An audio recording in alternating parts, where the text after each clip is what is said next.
Salam para pencinta sejarah, saya Admin Waban. Dalam video kali ini saya ingin membacakan kesimpulan dari salah satu koleksi koran kami yang berjudul Surabaya News and Advertenty Blad.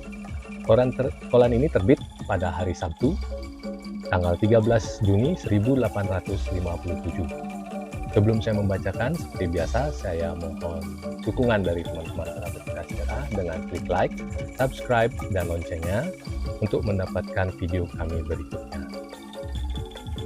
Di sini saya akan membacakan sedikit sejarah tentang latar belakang koran Surabaya News and Advertenty Blad. Pesatnya modernisasi yang melanda masyarakat Jawa, khususnya di Jawa Timur, ditandai pula dengan pesatnya pertumbuhan industri maupun perdagangan. Kondisi politik yang terjadi pada akhir abad ke-19 memberikan pengaruh pada berdirinya sebuah surat kabar yang berjudul Surabaya Advertenty Blad, yang nantinya akan menjadi Surabaya Handelsblad. Surat kabar pertama yang benar-benar asli terbit di Surabaya pada Maret 1836.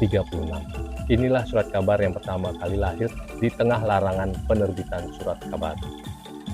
Namun, dalam perkembangannya, surat kabar itu tidak dapat lagi menghindari tulisan yang bersifat berita, sebab di luar mulai muncul surat kabar berita, sehingga pada 1853, secara resmi koran ini berganti nama menjadi Surabaya News and Advertenty Blad. Koran ini berada dalam pengawasan dan pemerintah kolonial. Tidak lama kemudian, di tahun yang sama, surat kabar ini diambil oleh surat kabar Post yang setelah beberapa tahun berganti nama menjadi Surabaya Handelsblad di bawah pimpinan Van Duns, seorang tokoh liberal. Kehadiran surat kabar ini pertama kali diketahui melalui iklan yang dimuat di Surabaya News and Advertenty Blad terbitan 8 Januari 1853 yang dicetak oleh percetakan E. Kufri tahun 1856. Surat kabar ini berganti nama menjadi Surabaya Handelsblad yang didukung oleh kelompok pengusaha pabrik gula di Jawa Timur. Salah satu koleksi koran kami yang berjudul Surabaya News and Advertenty Blad, pada halaman pertama dan kedua pada koran ini terdapat sedikit iklan. Di sini tercantum berita penting, yaitu berita duka dengan meninggalnya Bupati Tegal yang bernama Raden Adipati Arya Reksa Negara pada tanggal 23 Mei 1857. Selanjutnya di halaman ini juga dikisahkan adanya perintah dari pemerintah Hindia Belanda untuk mencari pelaut dari kapal Kaputran yang karam di Pulau Geliting, di mana perjalanan pertempuran dari Letnan Komandan J. Andrei, Letnan Komandan kelas 2 J.P. Withoven, Letnan 2 di Laut F.H.P. Van Alpen dengan kapal Montrado melawan perampok pribumi.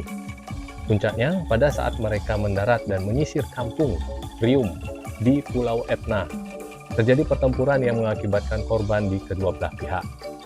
Dari pihak pasukan Hindia Belanda, Letnan 2 di Laut F.H.P. Van Alpen, Angkatan Laut kelas 3 A. Open, dan satu pasukan pribumi yang bernama Surodrono kena luka tembak. Salah satu kopral infanteri bernama Konings meninggal dan dikuburkan dengan upacara militer di Pulau Etna. Kemudian dari pihak perompak, ada 15 orang meninggal dan 10 orang terluka yang menyebabkan mereka menyerah kepada pihak pasukan Hindia Belanda. Pada halaman ketiga, tertulis di berita campuran adanya seorang dokter yang bernama Dr. Tommy Burger yang ingin mencoba menguji vaksinasi kolera kepada narapidana yang sudah divonis hukuman mati. Pada halaman keempat, adanya daftar nama kapal yang berangkat dari Batavia, kapal yang datang ke Batavia, kapal yang berangkat dari Surabaya, kemudian ada kapal yang tertambat di Pelabuhan Surabaya, dan kapal yang tertambat di Kargo Pelabuhan Surabaya. Berikut nama nahkodanya, bendera kapal, tanggal kedatangan, tanggal keberangkatan dari pelabuhannya, dan asal perusahaannya. Untuk berita yang lebih lengkap, teman-teman para pecinta sejarah bisa klik link yang saya cantumkan di deskripsi. Sebelum saya tutup, saya mohon doa dan dukungannya dari teman-teman sekalian dengan klik like, subscribe, dan loncengnya untuk mendapatkan video kami berikutnya, serta kritik dan saran bisa dicantumkan di kolom komen. Demikian video dari kami. Terima kasih.